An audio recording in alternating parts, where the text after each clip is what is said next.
Hello, everyone. I'm going to start the presentation right now. My name is David. I come from ComfortClick. I would like to welcome you to our third webinar. In this webinar, I'm going to present to you three of our very powerful and useful drivers that we support.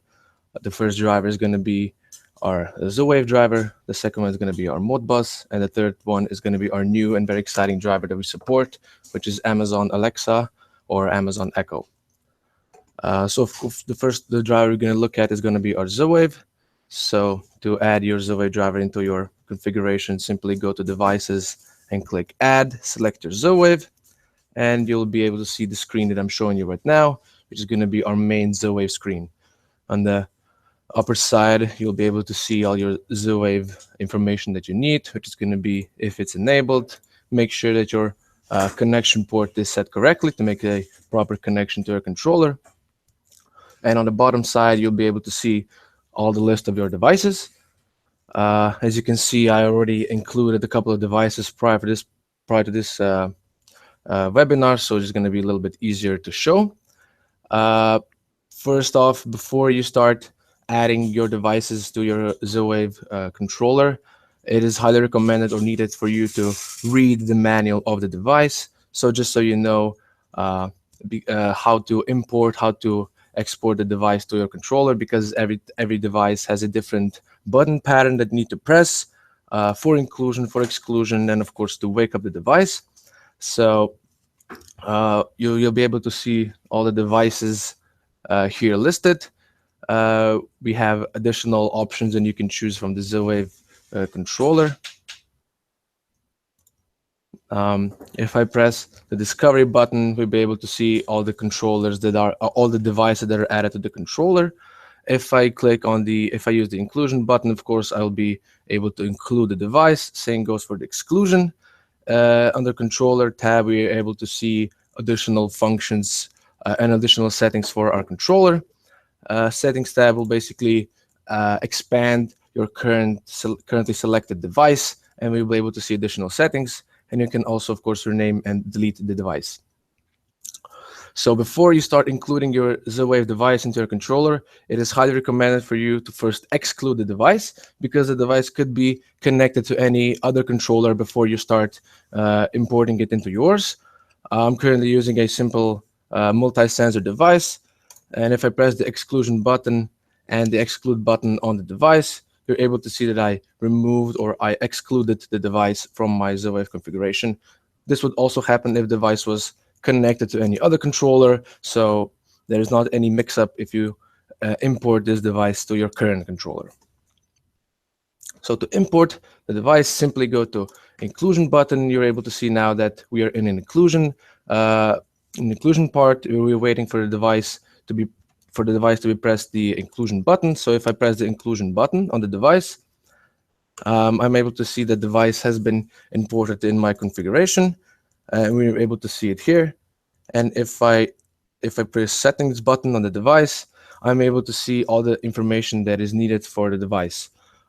So under our general tab, we're able to see what's the name of the device, what kind of brand it is, which frequency it uses, and a short description for the device itself. Like I said, I'm using a simple multi-sensor device at the moment.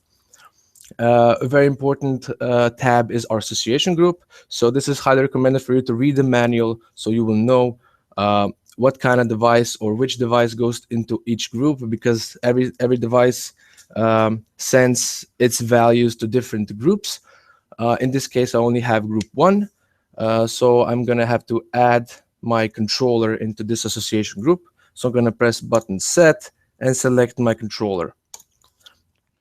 So once the connection is established, the device is going to send all its values, all this movement detection, a temperature sensor, everything is going to be sent to our controller, and we can then use these values to manipulate and control other devices.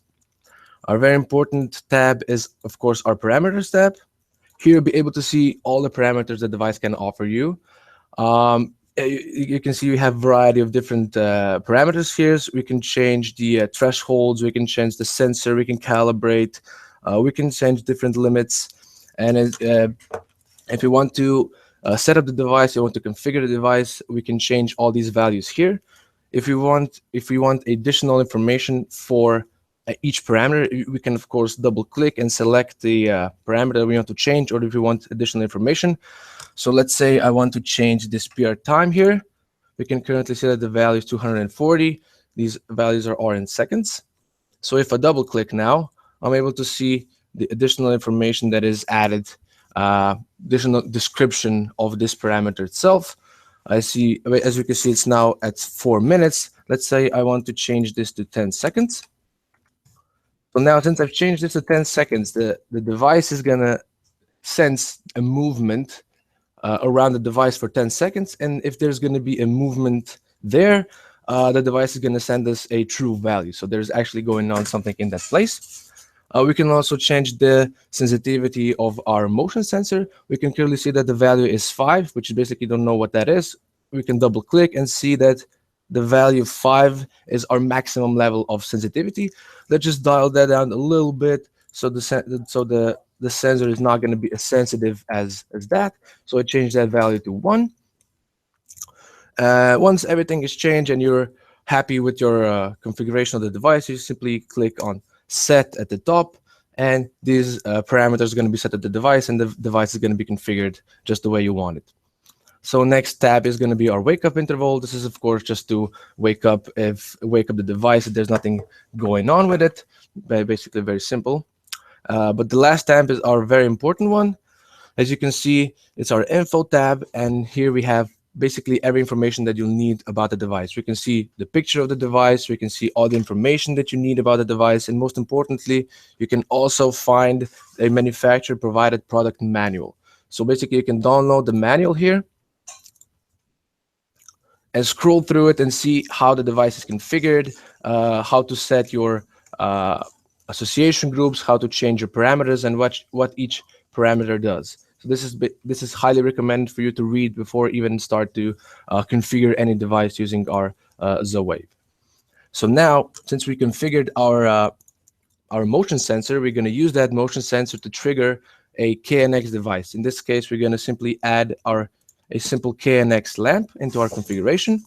So I'm going under KNX. I'm going to choose this 1 bit and name this light 1. So we now just created a simple KNX variable light. We can actually also put a address to it, and let's change a status address as well, just for the sake of this configuration. And now we want to trigger this light when motion is detected. So I'm going to create a simple program task. Let's call it sensor light. So we know, so there won't be any mix-ups if we create any other task or program tasks. Now we're gonna set up my trigger. So here we need to ask ourselves, when do we want to trigger this our motion sensor? So if I go under basic, then I select that every time the status changes. So every time the status changes value, we want to trigger our light. So the status changes. Now we need to ask ourselves if the movement is true. So we basically just quickly select if the base status is true. Then we want to set value of our light to true. So now, once the motion sensor is going to detect a movement, it's going to turn on our KNX device, in this case, our KNX light. So if there is not going to be any movement, of course, we want to turn off that light. So I'm just going to simply create another. I'm going to ask if there is no movement. So movement is set to false. We want to set value of our KNX lamp to false. So once we receive a movement, the light will be turned on, and once there's no movement, the light will turn off. Just as simple as that. We added a simple program task, and our device is connected, and the light should turn on. We also have another device imported into configuration, which is going to be our simple Fibaro button. If I could go under info tab, then I can actually see how the button looks. It's basically a very simple button. You press it and you trigger parameters. You can turn on lights. You can do whatever you want. And if I go under parameters, then I can see what happens if the button is pressed. So if the button is pressed one time, it's going to send to our second association group, it's going to send a value of 255. So if I go under association groups and under group 2, my controller should be here. I already did this, so the device is going to send the 255 value to our controller. And we can actually use these different values here to control different devices in our configuration. Perhaps, so for instance, we can use this value 255 and button pressed once to control one light, but I can also press the button 2 times, and this will send a value of 99. So they can basically control a different device using that value. I can also see here that this is a command value 3, and if I double press it and open up, I can see the description what happens if the value is 3. So the value will alternate between 255 and 0. So now we know we have 3 values, and you can use those 3 values to control all lights. So if I press the button once, we're going to send 255. If I press it one more time, it's gonna send a value 0. But if I double press, it's going to send a value of 99. So we can basically use those 3 values to control different devices in our system. So I'm going to add another light. I just actually create a copy. Name this to light 2. Let's change simply to different address. So it's actually going to be a different lamp. We can create another program task. Let's call this button light. And again, we're gonna ask ourselves when do we want this program to be triggered, and every time the button is pressed, so every time the value changes. We can also use the status here. So every time the button is pressed, something is going to happen. And what is going to happen, we're gonna add it here. So if our value is 255, so the button is pressed once, we want to turn our light 1 on. So we're going to go set value to light 1 and set this to true. So now the button is pressed once and the light is turned on. Now if we press button one more time, it's going to send value of 0. So we're going to ask ourselves is if the value is 0, we want to turn off this light. So we press it once, we turn it off, press it again, it turns it off. So we set the value of our light 1 to false. Now we can also use our double click. So if you remember, if I go back to our controller, and the parameters, if I press 2 times, it's going to send value of 99. So now we can also use this and ask if the value is 99. We can turn our second lamp on. Set value of our second lamp and turn this lamp on. So basically now you see that you can use our Z-Wave driver, Z-Wave devices to control even KNX devices, and you can see that you can use one simple button to control multiple devices. It's just as simple as that. You just need to look at all the parameters that the device is sending, and you can manipulate them and use those parameters to change your configuration and to change and to manipulate your building, your lights, and so on. So this is going to be our Z-Wave driver.